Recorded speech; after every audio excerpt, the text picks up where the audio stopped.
remember in the cartoons when the character would come to a crossroads and they didn't know which way to go?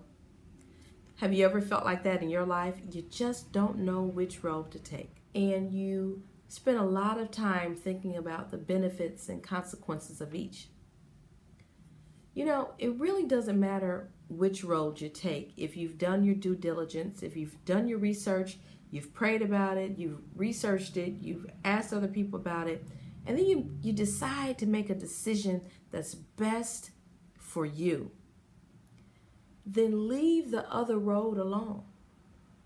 When you choose your path, go forward, not looking backward. A lot of times we get caught up on making the wrong decision. Here's the thing. Just make a decision. Make the best decision you can for you in your situation. And then trust that you're going to be okay. Trust that if something comes up and you're not able to handle it, you'll be able to figure it out. Don't spend your time worrying about the what ifs. When you do that, it's paralyzing. There's no energy. There's no productivity that comes from fretting over your decision. You made a decision.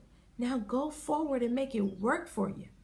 And if you reach a dead end, if you determine that wasn't such a smart idea after all, no worries. The game's not over.